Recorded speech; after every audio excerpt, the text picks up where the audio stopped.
예, 오늘도 하나님 앞에서 고난주간 특별 새벽 기도에 하나님 앞에 나오신 여러분, 우리 하나님께서 여러분에게 예수님의 십자가의 그 놀라우신 사랑과 은혜를 체험할 수 있도록 은혜 베풀어 주시기를 간절히 소원하고 축복합니다. 아멘. 예, 오늘 본문은 예수님께서 십자가에서 못 박혔을 때, 그 위에 계실 때 일어난 사건들에 대해서 우리가 읽었습니다. 예수님을 십자가에 못 박고 사람들의 이 반응과 예수님께서는 어, 어떻게 그것들이 반응하시고 또 그것이 예수님께 어떤 의미를 갖는지를 오늘 본문을 통해서 간략하게 좀 살펴보고자 합니다. 우리 35절부터 한번 읽어보겠습니다. 시작. 그들이 예수님을 십자가에 못 박은 후에 그 옷을 제비 뽑아 나누고 거기 앉아 지키더니 아멘. 여러분, 지금 예수님을 십자가에 못 박은 사람들, 로마 국민들이 예수님을 십자가에 못 박고 나서 전혀 마음의 거리낌도 없이 그들은 예수님께서 입었던 그 옷을 제비 뽑아 나누면서 자기들의 이익을 챙기고 있더라는 것입니다. 사람을 십자가에 못 박고 그것들을 지금 그 옷까지도 챙기며 나누어 제비 뽑고 갖고 있더라는 것입니다. 전혀 예수님의 죽음에 대해서 아무 감각이 없는 것이죠. 예수님이 아니더라도 사람을 죽이고 그가 입었던 옷을 제비 뽑고 나눈다는 것은 너무나도 안타까운 일이죠. 물론 그 시대의 옷이 귀하긴 했지만은 그럼에도 불구하고 그 앞에 두고 그런다는 것은 너무나 잔인한 일일 것입니다. 사람들은 예수님에 대해서 이렇게 반응하는 사람이 있었다는 것입니다. 우리 37절부터 한번 읽어보겠습니다. 시작. 그 머리 위에 이는 유대인의 왕 예수라 쓴 죄패를 붙였더라. 이때 예수와 함께 강도들이 십자가에 못 박히니 하나는 우편에 하나는 좌편에 있더라. 예. 예수님께서 십자가에 못 박히실 때 빌라도가 예수님의 죄 없으심을 알고 그나마 예수님을 위로하려고 그랬든지 아니면 유대인들을 조롱하려고 그랬든지 어찌됐든 간에 예수님의 죄패로 유대인의 왕이라 이렇게 써 붙였다는 것입니다. 그는 그런 의도가 없었겠지만은 어찌됐든 간에 만천하에는 예수님의 왕되심을 선언하는 결과로 드러나는 그러한 모습을 볼 수 있습니다. 때로는 우리의 의도와 상관없이 하나님의 뜻이 이루어질 때도 있습니다.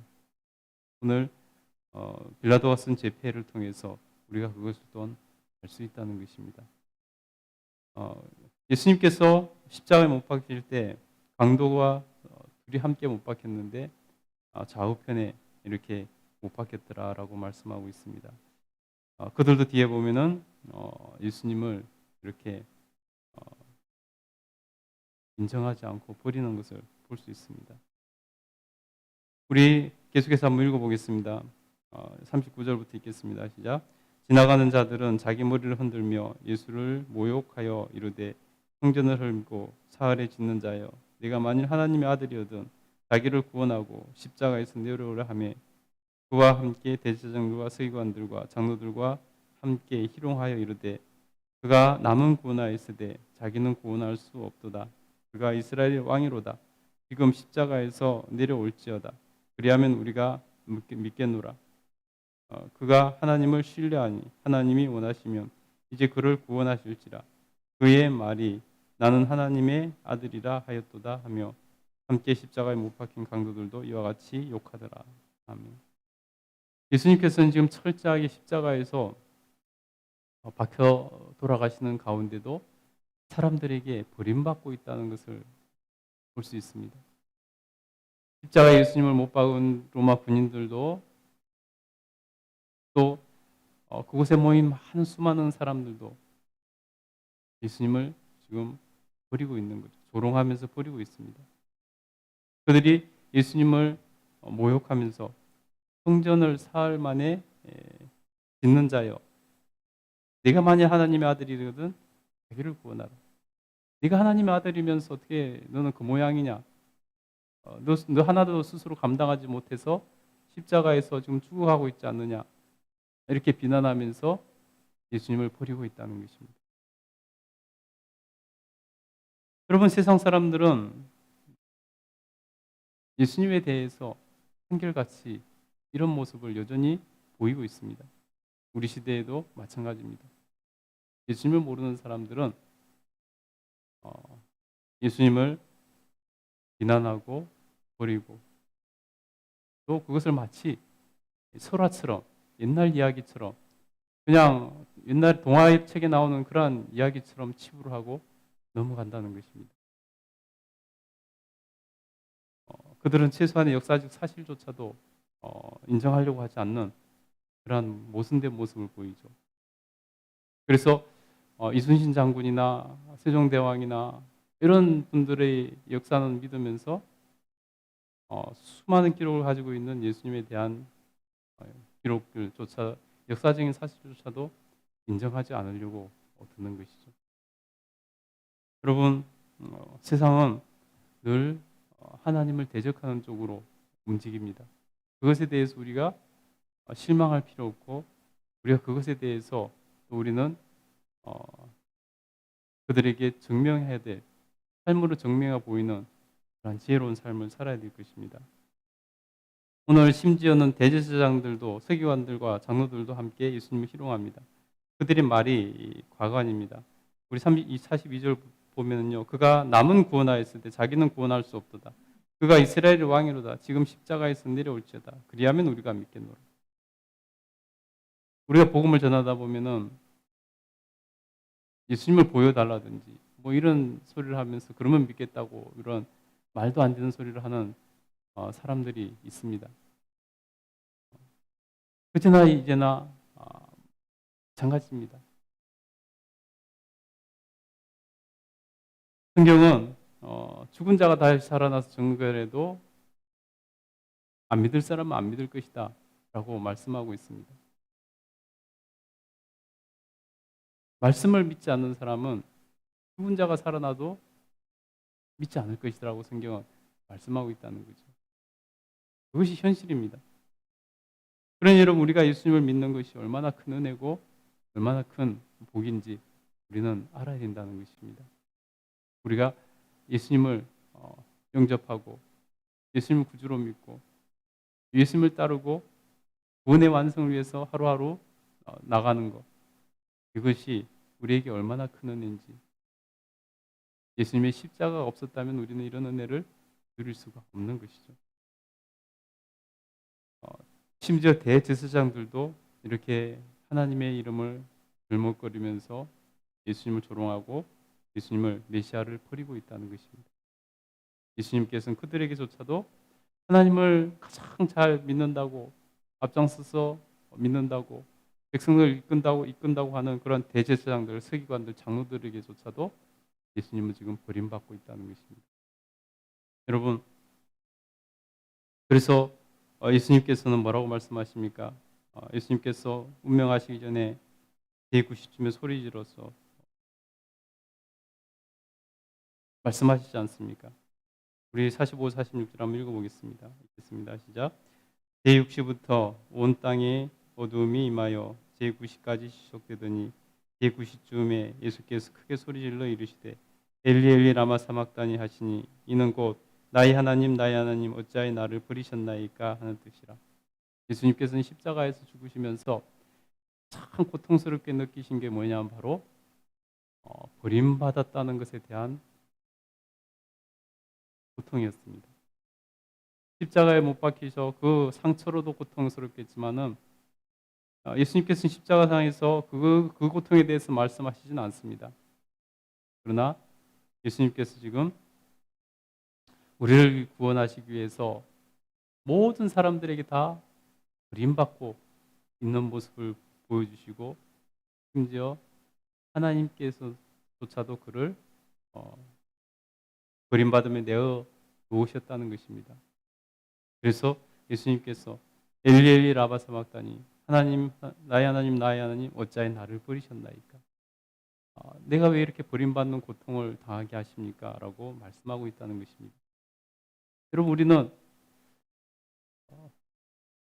오늘 고난주간 성금요일 예수님께서 십자가에 못 박히신 이 고난의 날에 내가 예수님의 그 버림받으시는 그 고난 고통에 조금이라도 더 하고 있지는 않는지 생각해 볼 필요가 있다는 것입니다.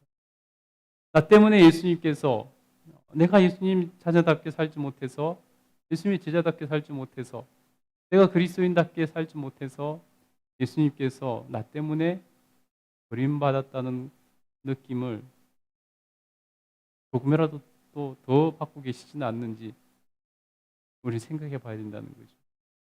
고난주간에 성금요일날 예수님이 십자가를 보면서 우리는 결단해야 됩니다. 예수님께서 나를 통해서는 예수님께서 버림받았다는 마음이 들시지 않도록 해드려야 되겠다.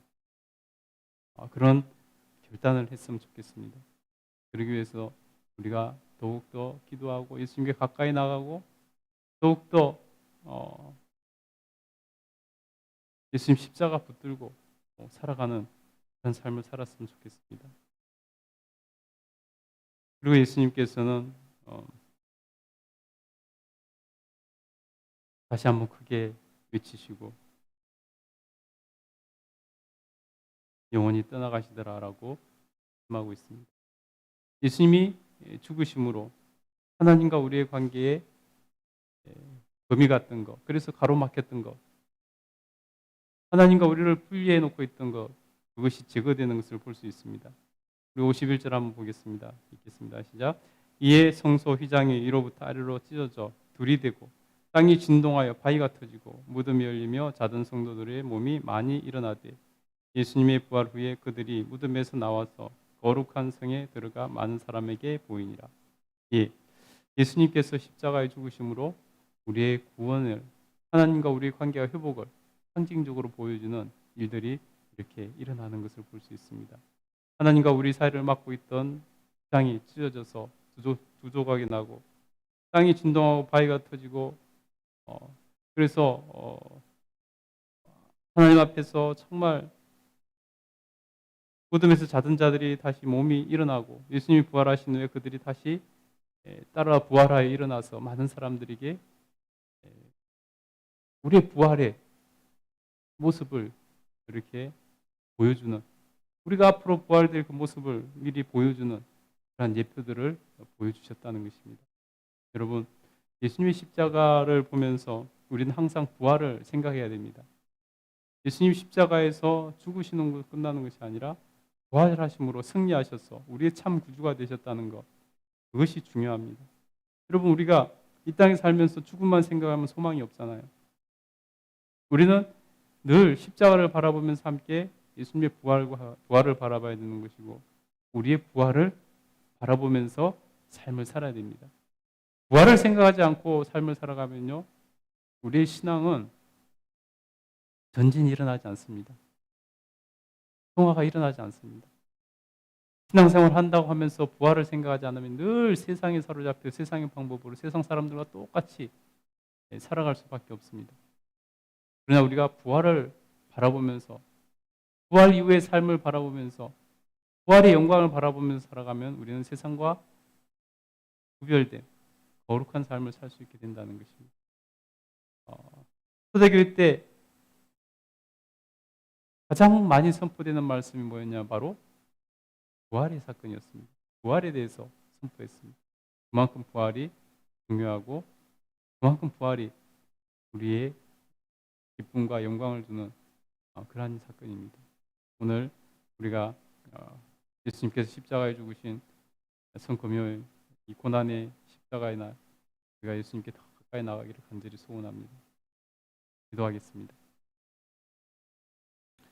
돌아가신